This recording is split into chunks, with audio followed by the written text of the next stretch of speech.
નમસ્તે મિત્રો, જ્ઞાન ગંગા યુટ્યુબ ચેનલ પર તમારું હાર્દિક સ્વાગત છે।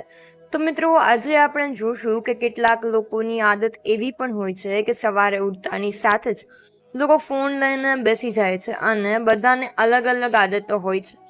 કોઈની ખરાબ આદતો હોય છે તો કોઈની સારી પણ હોય છે। અને સવારે ઉઠતાની સાથે જ જો ફોન તો ક્યારેય લઈને બેસવું જ ન જોઈએ।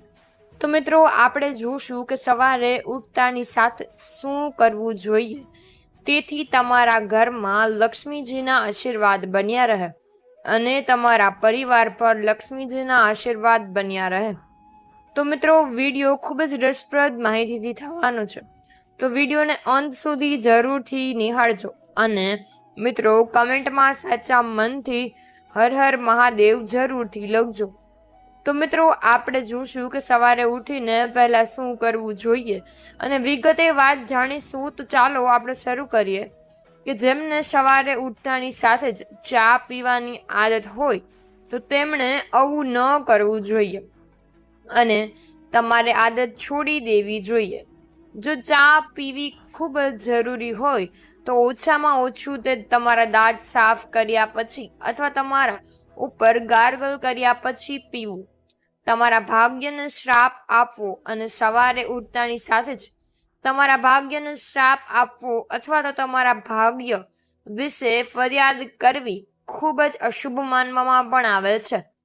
સવારે ઉઠતાની સાથે જ તમારા મુખેથી ભગવાનનું નામ નીકળવું જોઈએ અને જો તમે નકારાત્મક વાત કરો છો તો તે તમારા જીવનમાં ઘણી બધી સમસ્યાઓ પણ લાવી શકે છે। સવારે ઉઠીને ભગવાનનું ધ્યાન કરો જેથી તમારો આખો દિવસ શુભ રહે અને ફળદાયી રહે। ગંગાજળનું મહત્વ આપણા શાસ્ત્રોમાં ગંગાજળને ખૂબ જ પવિત્ર માનવામાં આવે છે। પૌરાણિક કથાઓ અનુસાર ગંગા એ નદી છે જેમાં દેવી દેવતાઓને સ્નાન કર્યું છે, તેથી જ ગંગાના પાણીને ક્યારેય અશુદ્ધ માનવામાં આવતું નથી। સૂતા પહેલા તાંબાના વાસણમાં પાણી ભરો અને તેમાં થોડું ગંગાજળ ઉમેરીને તમારા ઓશિકા પાસે રાખો। સવારે આ પાણીને તમારા પલંગ પર છાંટો પછી પીવો અને ભગવાન શ્રી કૃષ્ણએ કહ્યું છે કે જે વ્યક્તિ આ નિયમિત કરે છે તેને યુગો સુધી લાભ મળે છે અને આવી જ વ્યક્તિ લક્ષ્મીજીની કૃપાથી રાજા પણ બની શકે છે। અને એવું માનવામાં આવે છે મિત્રો કે સવારે ઉઠ્યા પછી આ કામ અવશ્ય કરવું જોઈએ। જો તમે ઈચ્છો છો કે તમારા જીવનમાંથી નકારાત્મકતા અને ગરીબી દૂર થાય તો સવારે ઉઠતાની સાથે જ તમારે સૌથી પહેલા તમારે ભગવાનના દર્શન કરવા જોઈએ અને અરીસામાં તમારો ચહેરો જોવાને બદલે ઠાકુરજીને અને હનુમાનજીની તસવીર જુઓ। તમારા રૂમની દિવાલ પર તેમની સુંદર તસવીરો લગાવો। સવારે તેમને જોવાથી તમારા જીવનમાં પ્રગતિ અને શાંતિ આવશે। અને સવારે ઉઠતાની સાથે જ પૃથ્વીને સ્પર્શ કરો અને પૃથ્વી માતાના આશીર્વાદ લો। તેમને ક્ષમા માટે પૂછો કે તેમના પર તમારા પગ મૂકો। આમ કરવાથી તમારા ભાગ્યની સમસ્યાઓ પણ દૂર થવા લાગે છે। શૌચ અને સ્નાન કર્યા પછી તમારા વડીલોના આશીર્વાદ લેવાનું ભૂલશો નહીં અને જો ઘરમાં કોઈ વડીલો ન હોય તો તેમના ચિત્રોને અવશ્ય નમસ્કાર કરો અને ઝાડુ તમે લોકો 6 વાગ્યા પહેલા જ લગાવી લેજો। હજી તો આપણે થોડી ઠંડીનો ટાઈમ છે અને થોડો સૂર્યોદય મોડેથી થઈ રહ્યો છે, પણ તમારે 5:30 પહેલા જ ઝાડુ લગાવી લેવું જોઈએ। તો મિત્રો, તમે રાત્રે જ તમારા કિચનમાં એક લોટામાં જળ ભરીને મૂકી દો। લોટો તમે પિત્તળનો પણ લઈ શકો છો, તાંબાનો પણ તમે લઈ શકો છો, સ્ટીલનો પણ તમે લઈ શકો છો, તો પણ તમે ચાલશે। અને તો તમે લોકો કિચનમાં એક લોટામાં જળ ભરીને મૂકી દો અને આ જળનો છંટકાવ આપણે આપણા દરવાજા પર કરવાનો છે। જો તમે સવારે વહેલા ઉઠી ગયા છો તો સૌથી પહેલા ઝાડુ લગાવી દો। ઝાડુ લગાવ્યા પછી આ જળનો છંટકાવ તમારા મુખ્ય દ્વાર એટલે કે દરવાજા પર કરો અને પછી માની લ્યો કે તમે થોડાક મોડા થઈ ગયા છો તો સૌથી પહેલા તમારા દરવાજા પર જળનો છંટકાવ કરી દો અને તેના પછી પણ તમે આ ઝાડુને લગાવી શકો છો। તમારો દરવાજો જો ધોવા જેવો છે તો તમે પ્રતિ દિવસ તેને ધોઈ શકો છો, અને ધોવા જેવો નથી તો તમે તેની જગ્યાએ તો તમારે થોડુંક આ રીતે જળનો છંટકાવ પણ કરી દેવાનો છે, અથવા તો પોતું પણ લગાવી શકો છો. તેટલી જગ્યાએ નથી કે તમે પાણી વહેડાવી શકો તો સૌથી પહેલા આપણે ત્યાં ઝાડુ લગાવી દેવું જોઈએ. ઝાડુ લગાવ્યા પછી જ તમે મુખ્ય દરવાજા પર પોતું લગાવજો. સૌથી પહેલા તમે ઝાડુ લગાવજો. ઝાડુ લગાવ્યા પછી જ તમારે પોતું લગાવવાનું છે. અને જે લોકો ભાડા પર રહે છે અથવા ભાડાના મકાનમાં રહે છે તો પોતાનો મુખ્ય દરવાજો તે કોઈ માને તો જ તે રૂમમાં તમે રહો છો તે જ રૂમમાં મેઇન ગેટ હોય છે અને તે જ તમારો મુખ્ય દરવાજો છે, તો તમે ત્યાં પણ આ જળનો છંટકાવ કરી શકો છો. દરવાજા પર જળનો છંટકાવ કરી અને પછી તમારે ઉગત સૂર્ય ભગવાનના દર્શન પણ કરી શકો છો. ઉગતા સૂર્ય ભગવાનના જળ ચડાવવું વિશેષ વધારે મહત્વ છે. તો તમે લોકો સવારે ઉઠતા વેત જ ઉગતા સૂર્ય અને ભગવાનને જો જળ ચડાવવામાં તમને મોડું પણ થઈ રહ્યું હોય તો તમે સૌથી પહેલા દર્શન કરી લેજો, અને દર્શન કર્યા પછી પણ તમને જળ ચડાવી શકો છો. તો મિત્રો, ના તો પહેલા તમે લોકો ઘરમાં ઝાડુ લગાવી લેજો અને જળનો છંટકાવ કરી દેવું, પછી તમારે પોતું પણ તમારે ટાઈમસર મારી દેવાનું છે. ઉગતા સૂર્ય ભગવાનના દર્શન કરી લેવા અને તેને પણ તમારે જળ અર્પણ કરી દેવાનું છે. અને સવારે સવારે તુલસીને તમારે પણ જળ ચડાવી શકો છો.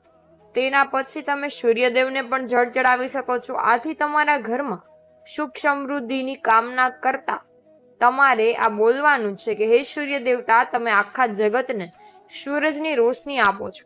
જો તમારે તમારા ઘરમાંથી નકારાત્મકતા દૂર કરવી હોય અને ઘરમાં બરકત લાવવી હોય તો સવારે ઉઠીને તરત જ આ એક કામ અવશ્ય કરવું જોઈએ.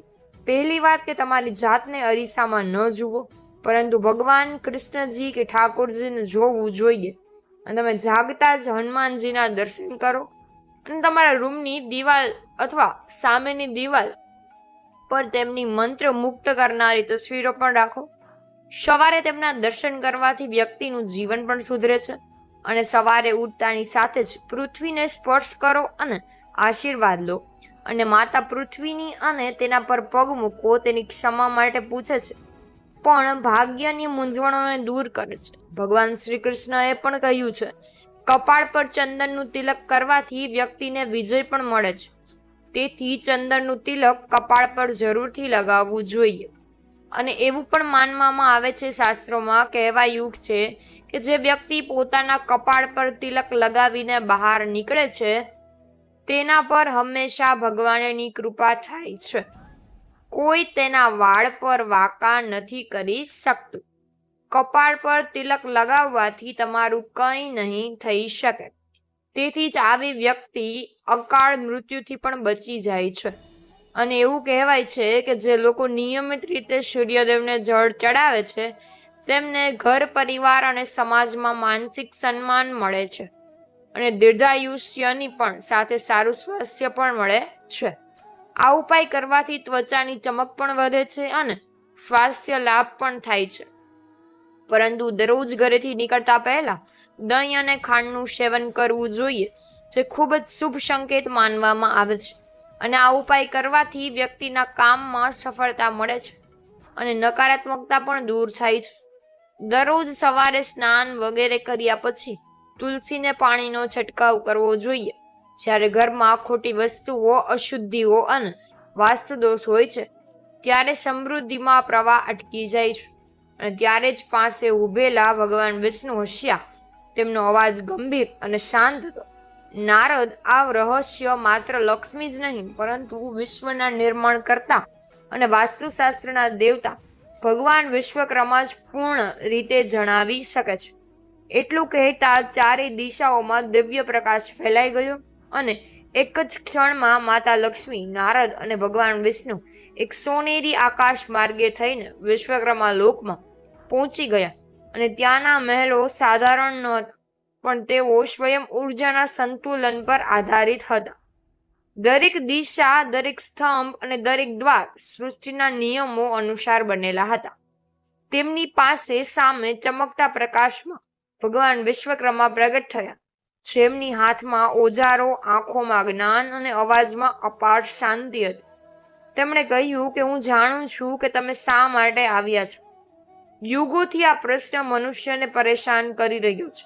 શા માટે ધન હોવા છતાં ટકતું નથી? શા માટે ઘરમાં ઝઘડા, અવરોધો અને મુશ્કેલીઓ જન્મ લે છે? અને શા માટે કેટલાક લોકો કર્મ કરે છે પણ ફળ નથી મેળવી શકતા? વિશ્વકર્મા દેવે પૃથ્વી તરફ જોતા કહ્યું છે, કારણ કે વાસ્તુદોષ આજે હું તમને જણાવીશ કે ઘરમાં કઈ વસ્તુઓ ગરીબીને આકર્ષે છે અને કયા દોષો ધનને રોકી દે છે અને કયા નિયમો અપનાવવાથી માતા લક્ષ્મીનો કાયમી નિવાસ થાય છે. અને નારદ મુનિ ઉત્સુક થઈ ગયા અને દેવ કૃપા કરીને જણાવ્યું કે મનુષ્યએ કઈ ભૂલોથી બચવું જોઈએ. તો લક્ષ્મી માતા આગળ આવ્યા અને તેમનો અવાજ મધુર હતો, પણ તેમાં ગંભીરતા હતી કે વિશ્વકર્મા મનુષ્ય ધનની ઈચ્છા કરે છે અને હું તને ધન આપું પણ છું, પરંતુ તેમ છતાં પણ ધન ટકતું નથી અને સમૃદ્ધિ આવે છે પણ રોકાતી નથી. તો મિત્રો, આજના વિડીયોમાં બસ આટલું જ. જો તમને વિડીયો ગમ્યો હોય તો વિડીયોને લાઈક, શેર કરવાનું ભૂલશો નહીં. અને જો તમે ચેનલ પર નવા હોય તો ચેનલને સબસ્ક્રાઇબ કરવાનું પણ ભૂલશો નહીં, જેથી તમને આવી જ માહિતી મળતી રહે. તો સૌને મારા જય શ્રી કૃષ્ણ અને હર હર મહાદેવ.